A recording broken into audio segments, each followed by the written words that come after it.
Welcome to Gamechanger Project, and congratulations on stepping up and being the change. We are here to empower you to be the change that you want to see in the world. We share just stunning quality online video, interviews, and documentaries from the leading lights, environmentalists, humanitarians, inventors, entrepreneurs, visionaries, pioneers, trailblazers. You know, you're going to hear from purpose-driven, heart-centered, values-based game changers, green tech inventors, eco-builders, conscious community leaders, social entrepreneurs, all on a mission to build a better future for everyone. This is the place to get the stories, fresh from the legends on the front line of the radical transformation of society and culture for the future of life on Earth. You're going to get the inside scoop on the projects that are solving the greatest environmental and humanitarian challenges of our time.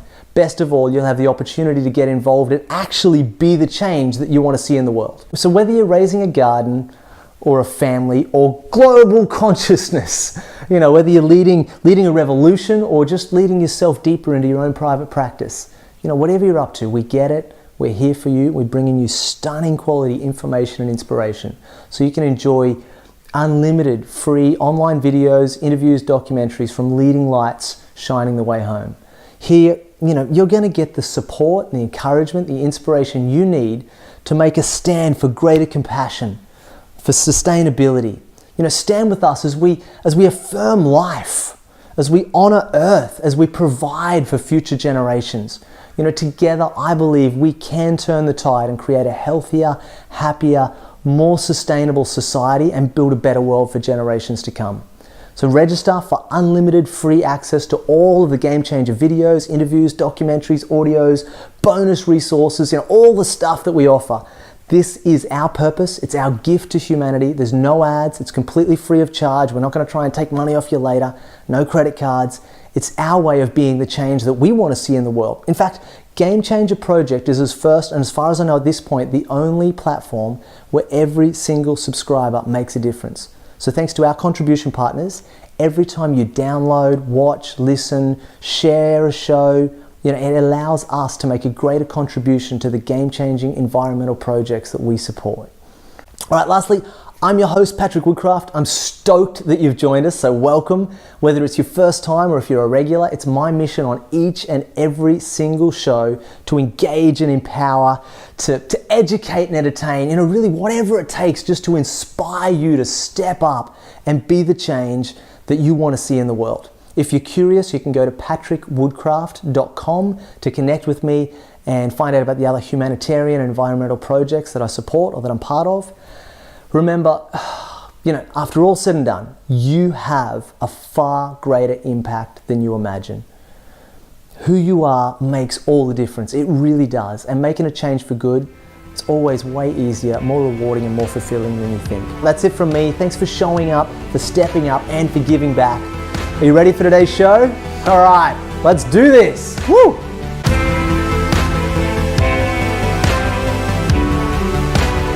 Lights, camera, and action. All right, so here with Michael Danielli. Michael's co-founder of Electron Vehicles. Electron Vehicles is Australia's first dedicated electric vehicle company. Michael, welcome to the show. Thanks so much for joining us. Thanks, Patrick. Really excited to be here, mate. Sensational. Man, stoked with what you're doing. Love Electron Vehicles. Want to dive into that and really understand. You know, I'm interested in what the electric vehicle market is like in Australia and globally. What are the big problems that, you know, that we're facing that electric vehicles solves or answers to, and how Electron Vehicles is part of that movement. But before we dive into all of that, which I'm super curious to dive into, I'd love to learn a little bit more about you. I mean, you're a new father, entrepreneur, multiple businesses, young, handsome young guy. Tell me, just give us a little intro to yourself and where you're at and what's happening in life. Yeah, about me. Okay, well, thanks, Patrick, for being here, mate. So essentially, look, I'm a very curious person. There's a lot of things which capture my attention, and when that captures my attention a little bit, I tend to dive into it with both feet. So I have a long history of family businesses. So my father back in the 90s started an IT distribution company where they built PCs for the government. That business was called Roshtech. And so he enlisted a bit of slave labour throughout our schooling years. So every school holidays, we had to work for at least half of our holidays. It just started off with my brothers and I building computers. And so we got paid $5 for every computer we built. And we were mad Lego fans growing up. So it's just kind of a bit like Lego, put this screw into here, plug that wire into there. So essentially, we developed a strong work ethic at a very young age. We definitely learned the value of money, but more importantly is we got that real buzz for technology. Now, the business Roche Tech evolved as technology evolved as well. And they started a side company called POS. Now, what POS grew into become is a bit of a beast of a company that imported all your point of sale products, so your touch screens, your receipt printers, your cash drawers. And then we further evolved into different technologies like data mobility, wireless infrastructure, and also kiosk mechanisms. So we used to put the ticket printers into all the gambling machines at the casinos. We did all the checkouts at Coles, Woolies, Big W, Kmart, Target, Best and Less. All the stock take machines. We did the RFID systems, labeling systems within Holden and Ford and Coca-Cola Amatil here in Australia. So it turned to be quite a significant business, which my older brother Dan and I, we were involved with that to the very end. And so, yeah, we went and got investment. We scaled the business. In the end, we had warehouses in Brisbane, Sydney, Melbourne, Perth, and Auckland. And we had a team of close to 45 staff. So it was an awesome and very successful business. We definitely learned a lot from that. And then following on from that venture, essentially what we did, we scaled a few things back. Mum and Dad bought a cafe up here in Kedron in Brisbane called the Fuzzy Duck. So definitely come check it out. So I ran that for the first year to help it get this up and off the ground.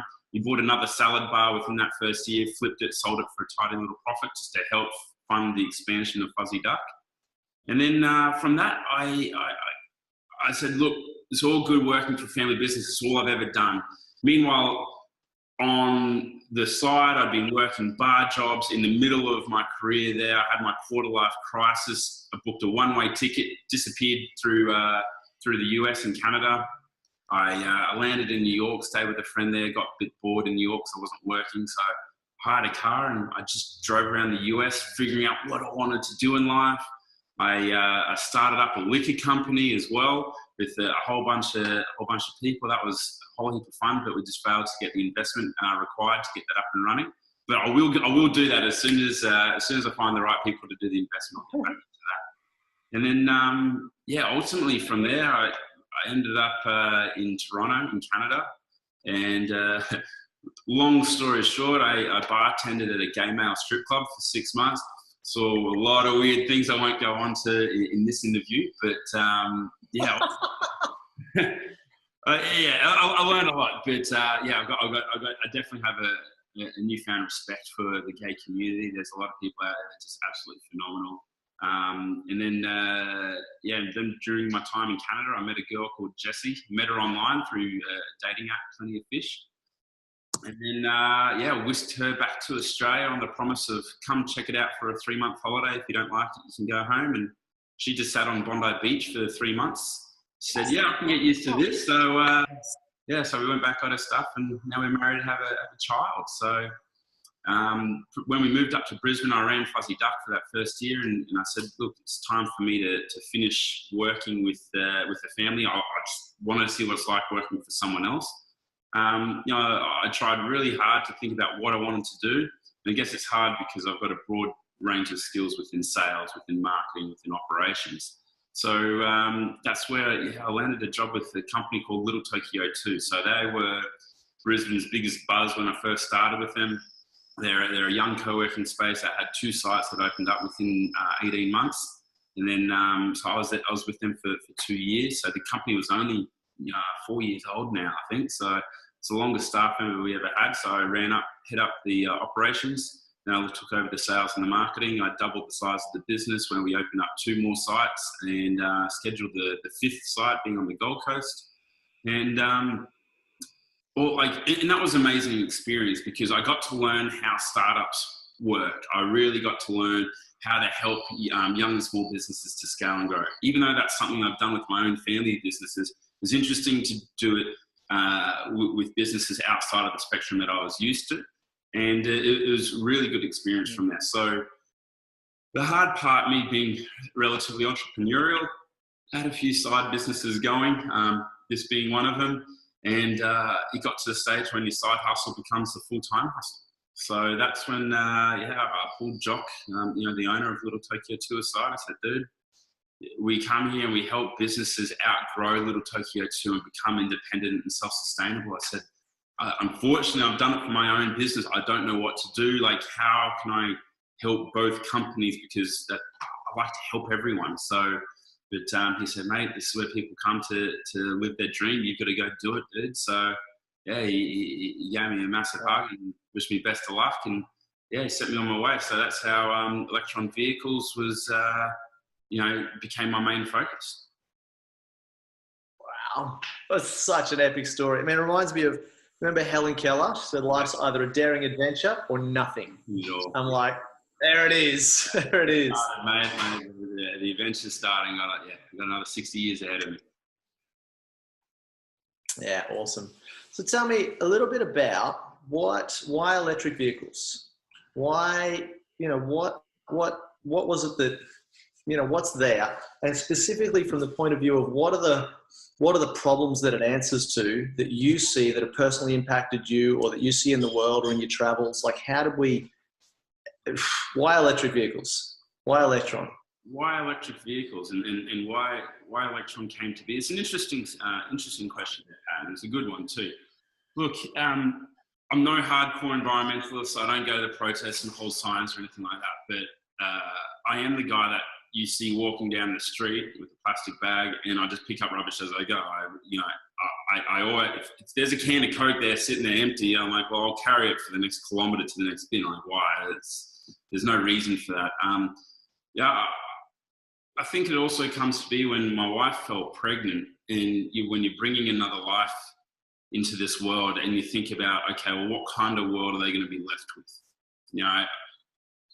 I was lucky and fortunate to grow up through the late 80s and through the 90s and the 2000s.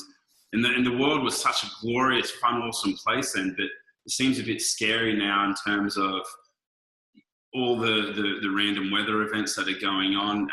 Is climate change real or not? I'm not sure. I'll leave that to the experts to argue. But ultimately for me, I just wanted to help create a good, sustainable future for my children. And so what the problem that electric vehicles solve, look, in the end of the day, fossil fuels aren't going to be around forever. They're a fossil fuel for a reason. There are so many sustainable ways for us to obtain electricity.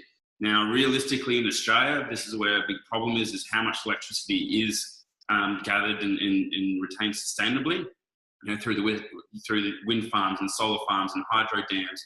You can do all these things to really create a good, sustainable environment. And so my goal was to how do I accelerate the mass adoption of electric vehicles here in Australia? And I think that's important for me. Like, we're not the largest nation, but we can certainly make a dent. And more importantly now, we're getting governments from, especially the South Australian government, they are dedicated to being the greenest state. They have a pledge for, by 2020, that 80% of government vehicles are going to be electric. So that's giving us 2 years to really ramp things up here. And it all starts with the infrastructure. And now it's the whole chicken and the egg. So what my goal with Electron is, and there's an amazing brand out there, and I'm sure everyone's heard of it, is Tesla. And that's what Elon Musk is doing. And it's even to the stage where Elon Musk is like, copy my designs. I don't care. I just want electric vehicles to be available for everyone. And I definitely share that same passion. I share that same vision. And so the reason why Electron was born was not to just roll out cars, but to roll out an array of different vehicles. So, and I'm sure we'll get into it soon, but so we just started off with electric scooters. And they're just a perfect alternative for people to get to and from work. Do you really need a second car? For a young family like yours and mine, do we really need a second car for me to get to the bus stop of the train station and back? You only need the one family car. Use this $4,000 electric scooter to get to and from work or get to perfect. We were in Indonesia for 3.5 years. I've just been back in Brisbane for about a year. And everyone's riding scooters in Indo. right? We had a little scooter, a little Honda, and it was great. Yeah, you can fit the whole family on it, and You can do that. not so much here. No, Not so much here. absolutely. So Electron started. Let's dive into Electron. Have a look at that. So it started out with electric scooters. Yep. You've got the E1. That's your first model. Yep, correct. And Tell me about that, and tell me about what other products you've got, and what you're planning, and what the vision for that is. Let's go. Well, the E1 was a product that we built and we manufactured. So how it came to be is we essentially got in a model from a pretty generic manufacturer of scooters, and we said, no, we don't like these handles, we're going to change the handles. No, we don't like these dials, we're going to change these dials. We don't like this motor, we'd rather the Panasonic battery instead. We ripped the whole thing apart, and it's pretty funny when people see our demo model, and they say, oh, it's a bit busted up. I'm like, because we've ripped it open literally 400 times, changed everything in it, put it back together, and go, no, we don't like how this works. So we wanted to make sure that we deliver a product that isn't cheap and Chinesey as a lot of people think that a product like ours would be, is that we wanted to make it sure that it's robust and it's actually built for Australian roads. It's an awesome little unit. It goes to 50 kilometres an hour. So in Queensland and Western Australia, you don't need a motorcycle license. So it's actually really convenient. So you only need a car license to get on it. Now, unfortunately, the state laws across the rest of Australia, you do require a motorcycle license. But for those who are just going to and from work or another place within peak hour traffic, never really going over 50 kilometres an hour anyway. The beauty of this thing also is that it's actually really zippy. So with an electric vehicle, you have that instant torque. You instantly get thrown in towards the back of the seat in the car, and you're feeling that same thing with the scooter as well. So even if you're lane filtering, you get to the front of traffic, the light goes green, you're the first off the mark. In the conventional scooter, you're that slow rhinoceros trying to get up and off the mark and eventually get to 50 kilometres an hour. And by the time you hit the max speed, you're at the next set of lights, whilst the electric scooter is already there. So it's so true with the torque of electric vehicle. I mean, you look at trains; it's so powerful. I had one of my mates drove the Tesla, the Roadster when it first came out. Flew down to Sydney when they came, and he'd sold his M3 to buy a GDR Skyline. So he knew about fast cars. He's raced on Nuremberg Ring, all kinds of stuff. And he said, I've never felt acceleration like that. You put your foot down and all the power is available immediately. And it's brutal. So, we don't understand about the torque of electric vehicles, but cool that you can get that into something that's limited to 50 Ks and you've got all that power available so you can be fast off the lights, but still not have to even, and it's manageable, it's controllable, it's fun and easy to ride. And the scary part of the scooter market, Patrick, it's not a massive market. It really isn't. And what else? Well, not in Australia. I mean, it's just not. I mean, you go to places like Indonesia and it's everywhere. You've got a car. That's weird, right? But everyone's got multiple bikes. Yeah. And that's a big part of what we're trying to change. So it's not even a matter of why do I have to buy an electric scooter? It's a matter of, this is how a scooter can be a very versatile, awesome little unit for you to have. Like, there's a lot of share houses and there's limited parking, or, so everyone has to park 1 or 2 blocks away. But if you have a scooter to get to and from, we're trying to change that mindset, not only for electric vehicles. Why do you reckon that is? Why has Australia there's, with lane filtering, I'm seeing a few more motorbikes on the road with lots of 250s and smaller bikes. There's, some big bikes, and you go up into the mountains on the weekend, there's plenty of big bikes up there, but they're not commuting. They're not daily riders. They're the weekend warriors. But what's the issue with scooters here? What do you think is what the issue with scooters, and I think it's probably not even just scooters, it's just two-wheel vehicles in general, right? So, I grew up with the term of, anyone on a motorbike is a temporary Australian. They're not going to last that long. Which is a very morbid term. Yeah, it was just because, there was a high rate of motorcycle accidents. Personally, in my family, I've got an uncle who's been in a wheelchair since he was 17, and auntie's been in a wheelchair since she was 19. My mother lost an uncle when he was 22. So, for them, my parents, it's a bit like, oh, Mike, don't get on motorbikes and scooters. But in the Australian general population, I think a big part of it just comes down to no one was really taught safe riding techniques. And then also, I think, as bad as it sounds, is the scooters seemed a bit sissy. It's like, oh, no, you don't really wear that. That's something that Europeans or Asians ride. It's not something that us Australians ride. And possibly it's because we follow that whole Western culture of, America, big cars, fast cars, lots of noise.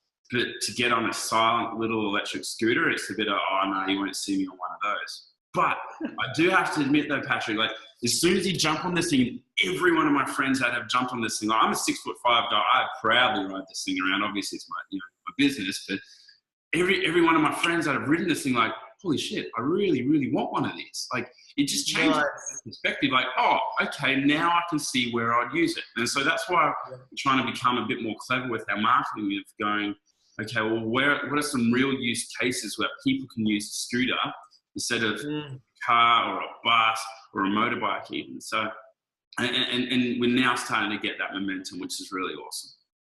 Unreal. What do you see? Well, I'll come back to products. Yeah. In a minute, and other products you've got. But beyond that, and not just for Electron Vehicles, but for Australia, what would be, if we were to fast forward, 5 or 10 years, what would you love to see? I mean, I know you've got little ones. How old are your kids now? Yeah, Leo, he's 8 months old. Yeah, he's 8 months old. Put him on the basket on the front of the back, but not legally. But yeah, he's a while off riding these things. Yeah. He's 8 months. Yeah, 8 months. What's his name? Leo. Leo. Well, congratulations. Thanks, mate. I look forward to meeting you. And plenty of sleepless nights for you. Absolutely. Last night was one of them, so please don't mind the bags under. So imagine Leo's in his teens. He's in his early 20s. And Electron Vehicle has been wildly successful in not just, as a commercial entity, but in changing the culture, changing the stigma, and really changing the environmental destiny of Australia. Mm-hmm. What's the world look like? What kind of world is Leo growing up in? What do you see? My biggest dream would be that there's a few electron vehicles that are out there, like companies like ours out there, all competing. Right now, it's a massive space, and it is a huge one. And there's no doubt that all the big current manufacturers of your Toyotas and your Fords and your Renaults, they're all investing heavily into the electric space. Where it's going to be, honestly, by the time Leo starts driving, there won't be a thing as a petrol station around. Like, there might be the odd few that are around for the old legacy vehicles, but conversions of your current petrol cars into electric is going to become very more mainstream within the next 5 years. Realistically, in 20 years' time, the technology actually won't even be in the battery storage anymore. They're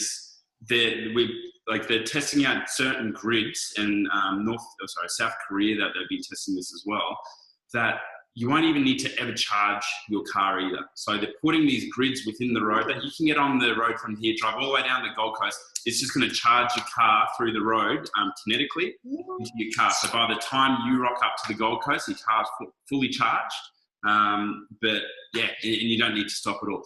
So pulling in that in your house and charging up a battery, look, that'll be around for quite a long time, but ultimately you're not going to have to pull into charging stations as much anymore when they start to build this technology into the road. So dare I say that big major corporations, hopefully one of ours, starts to own certain highways. So like you can, how there's like a transit lane, there might be like a charging lane that goes on for a couple of kilometers. And so when you enter into that charging lane, you might pay $1 a minute or something like that to go and charge your vehicle for a couple of kilometers as you head down the highway. So it's going to be a very interesting world, but I guess the hard part is Tesla's definitely in the way, and everyone's hearing this autonomous vehicle speak that's going around. So these self-driving vehicles, brakes on that. Yes, that's an awesome initiative, but realistically, the technology is still quite primitive. There's still going to be an element of human error. Where there's one human, one robot on the road, there's going to be an accident. Where there's two robots on the road, very different story. So as long as humans are behind the wheel of a vehicle, I think there's still going to be accidents. But the safety measures that are being put in these vehicles are going to be pretty exquisite moving forward. So I think there'll be a lot more safer options for commuting. But it's definitely going to be a lot quieter on the roads because electric vehicles don't make a sound. So I know Google's got a bunch of autonomous vehicles in California. Have we got any in Australia yet? Actually on the road? No, look, there's like 3 or 4 that they've been trialing in Sydney, but not on closed roads. They're not doing it in public or open roads. So, but again, it's going to be a while off because the regulation around autonomous vehicles is such a grey area. But you're saying it's coming, like it's inevitable. It's inevitable, absolutely. But you're not saying when. We're not putting a date on it just yet. Yeah, exactly. I'm with you. Exactly. Look, it's I think what they'll start to do is they'll utilise autonomous vehicles in certain use cases. Hey, you look at the Amazon warehouses. You know, it's all robot staff that are going around picking and packing all the boxes and sending it off to the actual humans to finalise the shipping process. So there's an element of autonomous vehicles, but they're probably not on the road just yet. They're just waiting to perfect. Unreal. So what's Electron Vehicles' purpose in that vision? So what are the steps? You've got E1 happening. What have we got coming out? What can we expect from Electron Vehicles over the next few years? The purpose and what Electron Vehicles wants to do is actually a really exciting part of our journey, and we're still in our infancy, really. So we're just getting up and off the ground. So the E1 that's out there available, ready to get your hands on now, but we've already started on the E2. So that's a slightly bigger model, gets to a faster speed of 80 kilometers an hour. So you do need a motorcycle license for it. We're working with a few different companies around different solutions as to how you can use these scooters. And one being for the E1 as well. So I don't typically just want to sell, hey, here's a product, you can take it and, you know, Tim down the street can go and ride a scooter as a beast. I want to start rolling out a service that Electron Vehicles provides. So I'm working with a car parking company within the city. They own 5 car parks spread throughout this Brisbane CBD. Essentially what we're going to do is put 5 scooters across each one. It's just a membership subscription. So anyone that's working within the inner city and they have the little errands to run, they're going to run from the CBD to Kangaroo Point or up to Spring Hill, they can go swipe, take a scooter, rip up off to their meeting and come back. So we're not only providing a product for personal use, we're providing a service for, you know, either commercial or for personal use as well. So that's something that we're really excited to do.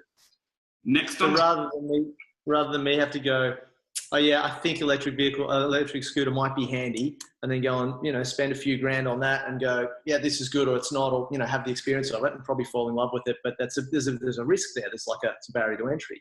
Yeah. If I can just walk to the car park that's on the next block from my office and then cruise up to see clients, as you say, in West End or New Farm or Spring Hill or wherever we've got to go, and then park it and then cruise back, and that's super handy, super convenient, super low cost. Yeah.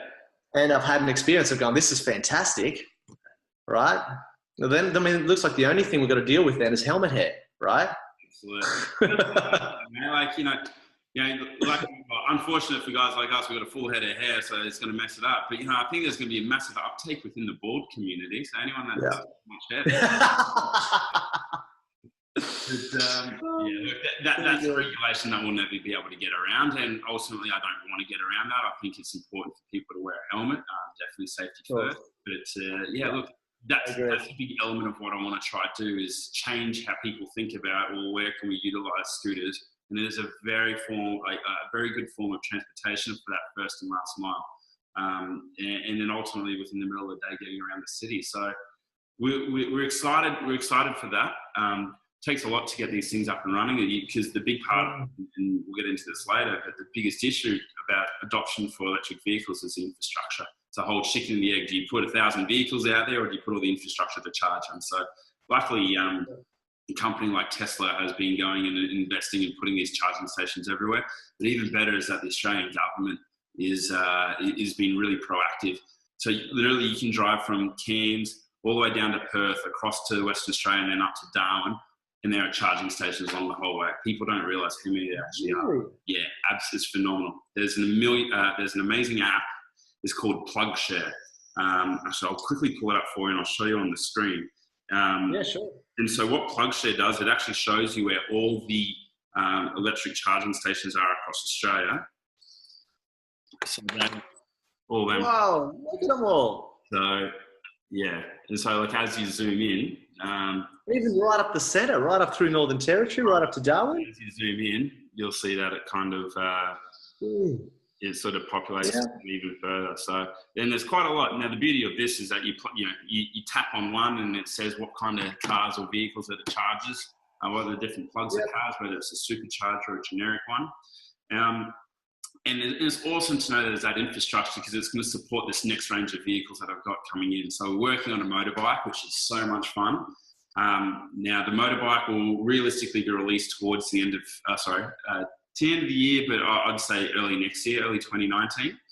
And then after that, we've got cars, vans, and buses that we're also working on. So there's a few vehicles in the works, but the hardest part of all this is really the compliance side of things. Now, we are very, very lucky that the parent company of Electron is a company called SCD American Vehicles. What they do, they bring in your American vehicles, so your Camaros and your Dodge Hellcats and Demons and your Mustangs, and then on top of that, your big trucks like your Ford F-150 or your Rams or your Nissan Titans, anything that destroys the environment, so to speak. But the biggest engines you can get, the biggest, heaviest vehicles. Yes, exactly. And you know what? And that's why we formed this company with that team as well, is because they realize, well, that's not a market for them forever. But ultimately it just helps offset the emissions and the damages to the earth that those vehicles are providing. And, they're doing it with a clean conscience, So, but the beauty of working with them, the staff at SCD American Vehicles, we've got 2 federal compliance engineers. We have all the mechanics that we need. We've got the funding behind it. We have the shed. We have the hoists. We have everything we possibly need to go and make this a reality. Now, why it helps Electron is there are other electric vehicle companies out there. There's an amazing scooter brand down in Sydney called Fonzarelli. Michelle, she's been running that for several years and she's had pretty good success with as well. There's another company that's just launched here in Queensland called Ace EV. Now they're launching the Ute and one other car. But what we're trying to do is not only one type of vehicle, we're going from scooters all the way to vans and buses. So there's a whole range. Hence the reason why I'm saying we're a very dedicated EV company. We're not focusing on a particular type of vehicle. So, and that's our thing is we don't want to help just one segment of the market. There's so many different variants of what we can do. So we want to put our buses into the likes of Qantas and Jetstar to help with the transportation as well. We want to work with the nursing homes for our small buses and for the social clubs to put them in for their residents to get around. We want to put these motorbikes within Queensland Police Services, which is something I'm working on. That's going to be a very, very fun venture when we get that one up and running. But then ultimately, we want everybody to experience an electric vehicle, and there's another company that we partnered up with. And remind me to tell you about the EV Leap company because they're working on something amazing. But yeah, we'll get onto that one a bit later. Let's go. Dive in. EV Leap. Okay. All right. Well, straight in. So now we're later. EV Leap. I met this guy David Burkett when I was at Little Tokyo 2. He was a mentor, and he has a company called Just Dream. So he puts on really large scale events. And he had so I met with him, told him about Electron Vehicles, and he's like, Mike, I have the exact same vision of you. I just want to do it a little bit differently. I'm like, perfect. Okay, let's do this. So so they started a company called EV Leap, and he's done it with another gentleman by the name of Robert McIntyre, and he's a very, very good engineer. He used to build telco systems. When Optus and Telstra was down, he was the one that got them back up and running. So they've got some really creative branding. Now, EV Leap, what they're working on is a very immersive sales experience. So not only through events and through a TV show, which I'm also getting to host, which I'm excited about, that they've also developed this really unique immersive sales experience where they come to you with the rotating chair that gives you the full 4D experience. You've got the VR goggles that come on, you have the steering wheel. And so we're going to be launching it here at the Electron showroom next to the Fuzzy Duck Cafe in Kedron. And so you can actually test ride an EV without actually being in it. What this means is all the prototypes that we're working on, or all the concept cars that other manufacturers are working on. You can go and test ride these vehicles before they're even being built yet. And the purpose of that is that you're able to then actually go forth and place your order from that whole experience as well. So it just starts with the chair, but then the next part that I think they place the order, so they bring in all the parts for it, is actually to sit in a shell of a car, and the whole car starts to move, and you really feel that whole experience. So they're going to do some really awesome things, and where they're really complimenting us is just the future models that we want to bring out. At least we can test them with the public, and the public's like, oh, we don't like this, we don't like this, we really love that. So yeah, hopefully it keeps us ahead of step of the game, which would be really exciting. So tell me, these simulators sound amazing. Is it going to give you a true life experience to what it's actually like to drive one of these vehicles? So will the simulator give you a true life experience? I think absolutely. It'll give a close enough experience. You know, it'll be that bridge between checking out a car on the website and the demonstration videos they have, to not quite going for the test ride, because especially for these manufacturers, they don't have mass production of the vehicles in Australia yet. They don't have, you know, a fleet of 40 of them sitting in their yards. So it's going to be that good balance in between the two. Unreal. So you'll be able to get the spec of all the different manufacturers, plug it into the machine, build the simulation for it. Yeah. And then go, all right, well, this is what it's going to be like to drive this one. This is what it's going to be like to ride this one. Absolutely. And they can have the experience of being in traffic, going around a roundabout, doing the out on the highway, and actually feel what that's all like. Absolutely.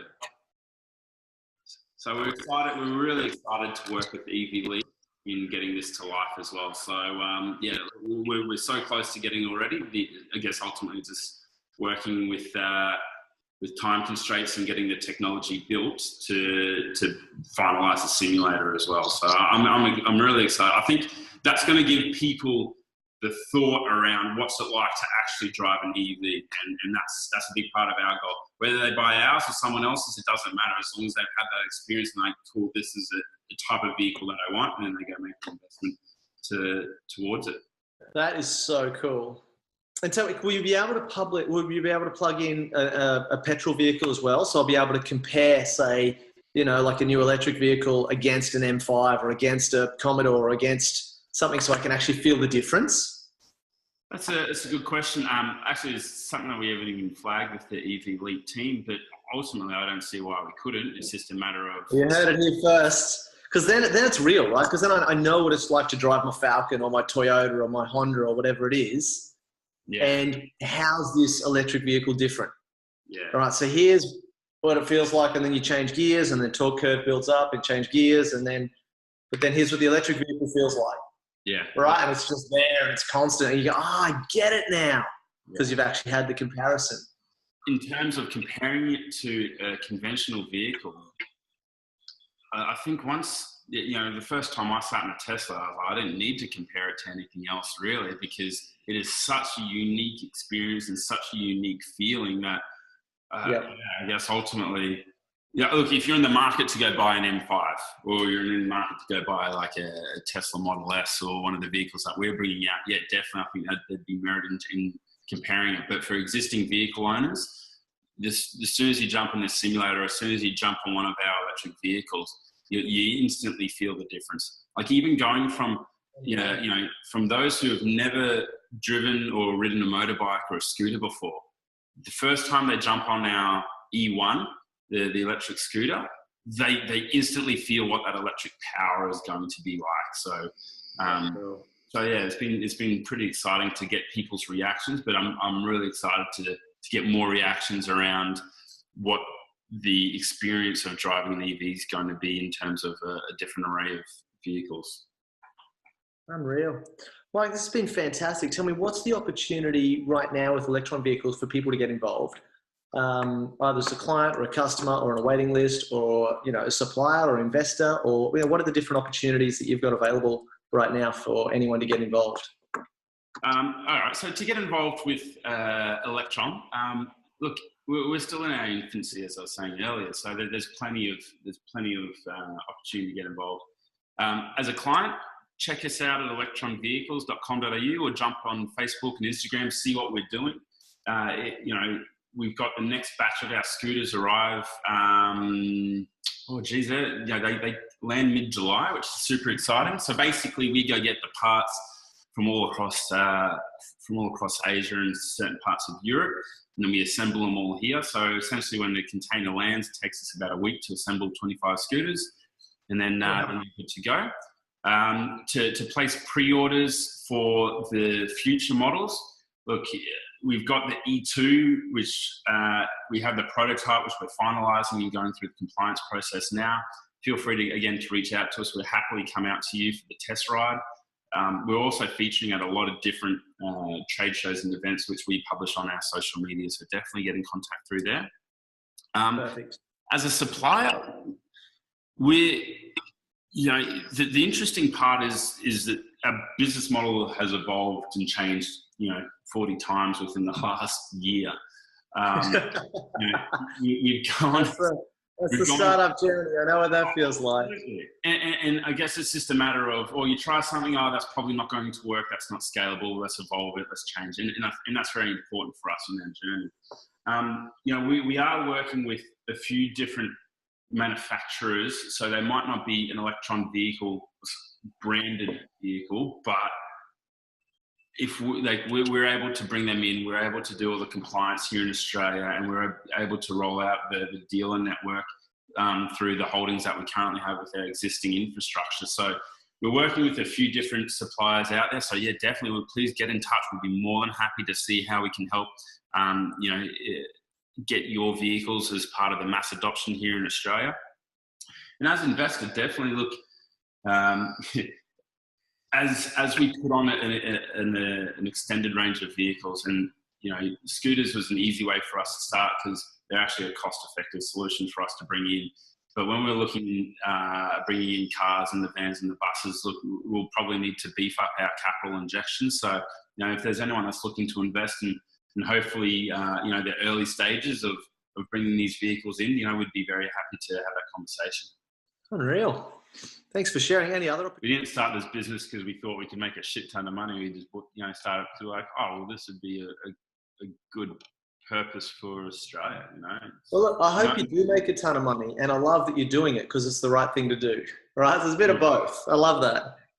Well, we put an element of the profits back into conservation funds as well. So we've struck a deal with the Wildlife Warriors. That's run by Steve Irwin's family up at Australia Zoo. So $20 from every scooter that's sold, we give off to every vehicle that's sold, we give to the Wildlife Warriors. So if we got to the stage that we're selling, 1,000 vehicles every year, it means that we can happily give the Wildlife Warriors 20 grand every year as a nice check to go, hey, can continue the good work around the conservation. But look, I think when we bring in different vehicles, we'll up that a fair bit. If there's more margin in the car, if there's several $1,000s, I'd like to, give a lot more of that away. It's not purely just to line our pockets, but it's just anything that we can do to help build, conservation within wildlife, preserve forests or anything like that. That'd be amazing.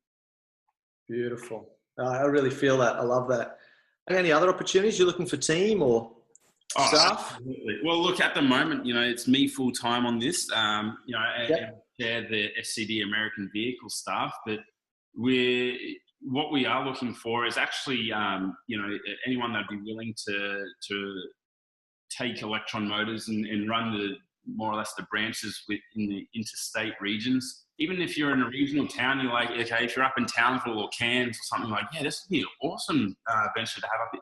Look, we'd be more than happy to put you on as a dealer, run as a nice little side business for you. And, we try to make sure that there's, you can earn a nice little profit along the way as well. So, definitely get in touch. Anyone that has a passion for this as well, please get in touch. I guess the hard part for us right now is we're just trying to remain cash flow positive as well. So at the moment, we're running as lean as we can until we can, get a few more containers worth of scooters in and beef up that cash flow. But we're pretty much starting that recruiting process now as to who we can get involved. Well, it sounds like there's plenty of opportunity there, and it's always the way with startups and new ventures, especially in an emerging market like this. It's super exciting. And I love that you're looking at it from the point of view of cooperation and collaboration. And, you know, I always look at a rising tide lifts all ships, right? And you're going, as long as this industry is growing, this electrical vehicle market's growing, our business will be fine. But what can we do to support the whole industry? Because that's going to be good for Australia. It's going to be good for the planet. And you're really, you know, leading that charge, which I just, massive respect, Mike. I really admire that. Thanks, mate. And look, and this is where it comes down to the existing manufacturers that are out there. As I mentioned earlier, Fonzarelli, who are based in New South Wales. You know, I've probably referred 4 or 5 people down to Michelle and going, look, Michelle, these people, you know, would require a scooter of your caliber because theirs goes slightly faster than ours. You know, they get over the 100-kilometre-an-hour mark, and that's what some of, you know, the people that we did test rides with said, oh, this is the kind of scooter I want. I'm like, well, this is the type of company you need to go with. At the end of the day, you know, it is a massive market, and there's plenty of love to go around, but ultimately, if we're all working towards the same common purpose, and I don't see it as competition, I just see it as a group of companies working together to achieve the same goal. Beautiful. On that note, I mean, I think I couldn't have wrapped it up any better. That is, I mean, my sentiment exactly. And I love, you know, it just thrills me to hear you say that. Like, that's so beautiful. So thank you so much for your time today. I've thoroughly enjoyed this conversation, and I'm stoked, really looking forward to seeing what comes next from Electron Vehicles. Thanks, and watching this journey as this just continues to grow and thrive for generations to come, making a massive positive impact. Absolutely, mate. Look, I'm looking forward to sharing the next part of the journey. Hopefully I can have a chat to you in another 18 months and let you know how we've come and what the next 18 months are going to bring. Absolutely. Super looking forward to it. Awesome, mate. Appreciate your time. All right, Michael Danielli, thank you so much for your time. We'll speak to you again soon. Absolutely. Thanks, mate. Appreciate it, Pat. Bye for now. Yeah. And that's a wrap. All right, well done, man. Great show. Thanks, mate. I appreciate having me on board as well. That's really awesome to get. Gamechanger Project is proudly supported by Synergy Campaigns. Synergy Campaigns is the #1 digital marketing agency and video production company for visionaries, pioneers, trailblazers, you know, anyone who's committed to having a massive positive impact. At Synergy Campaigns, you know, we produce stunning quality online media campaigns that the purpose-driven, heart-centered, value-based entrepreneurs need to be able to reach more minds and touch more hearts and inspire more action. We talk about clarity, content, community, and conversion for game changers who want to light up their intention, impact, influence, and income. If you want to see how our 4C marketing system works, go to synergycampaigns.com where you'll find videos and resources that explain everything.